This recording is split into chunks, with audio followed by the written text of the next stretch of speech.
So here's her statement again. Research has shown increased emotions in a BPD brain exposed to the same stimulus as a quote-unquote normal brain. Why is this statement just a flapping of lips? Just flapping lips completely devoid of substance. Because it says absolutely nothing intelligent at all. It insinuates very strongly that there is a malfunction in people with borderline personality disorder or in people with emotional disorders. Their emotions function differently. Well, I'm telling you again, nobody's feelings operate any differently than anybody else's feelings.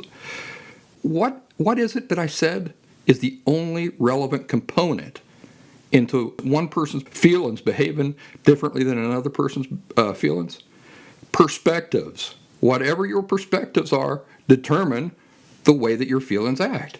That is the only relevant component. If you give it some critical thought, it's blindingly obvious that the only relevant component is the perspectives that a person is observing a thing with.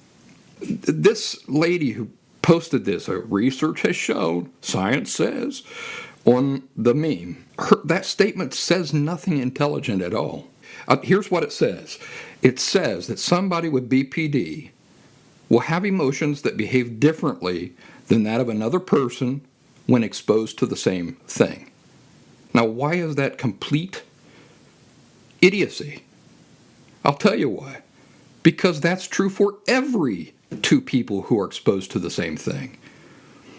Do you think that my little girl, when she and I sit down, she just turned 7.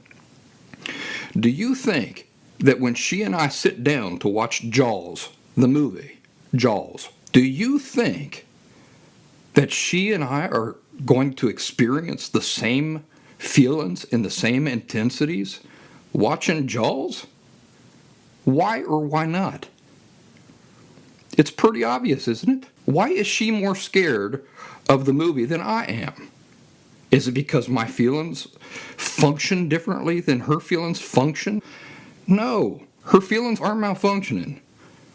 And her feelings aren't operating or functioning in any way whatsoever that is different than my feelings.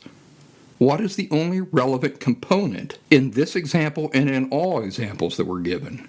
The differences between my perspectives, the perspectives I live with as a middle-aged man, compared to the perspectives that my daughter lives with as a child, a female child. That is the only relevant component whatsoever.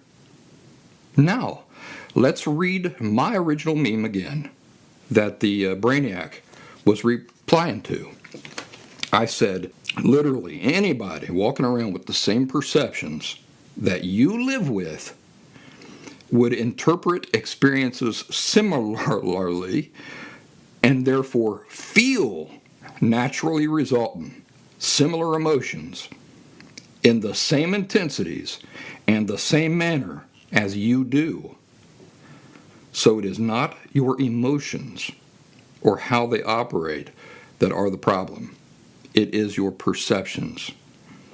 Do you know how to take a bunch of people who share identical life experiences, identical attitudes, identical memories, identical biases, identical fears and strengths at identical stages of growth and identical maturity, identical education, and identical thinking and identical cultures and backgrounds, and then test them to see if their emotional responses are identical in identical circumstances? Do you know how you achieve that? You don't. You don't.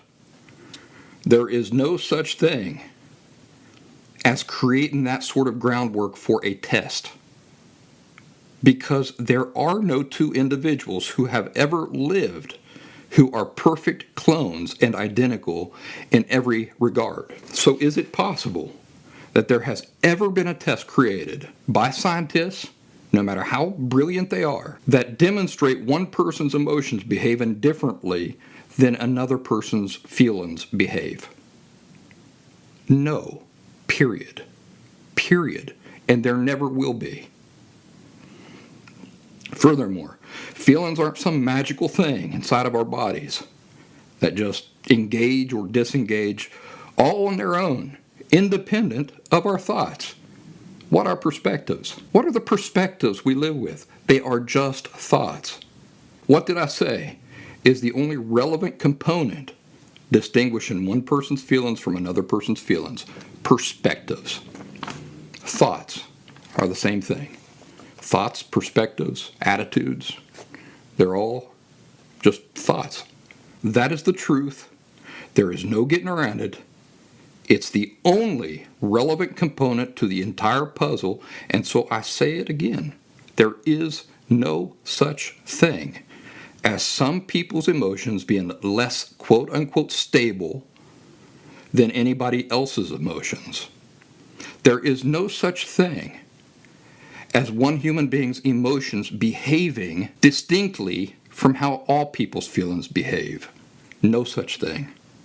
It is a flat-out myth, and it is a lie being told by people who are unable and unwilling to think critically, people who are devoid of insight, and with a foolish, blind, fanatical faith in scientists to the point that they allow them to do all of their reasoning and talking and thinking for them. They're blind, dogmatic, fanatical. It's like a religious fanaticism that they have towards scientists. Blind them, what disallows, that blind fanaticism, that worshiping of scientists and science, disallows them to question the interpretation of certain results.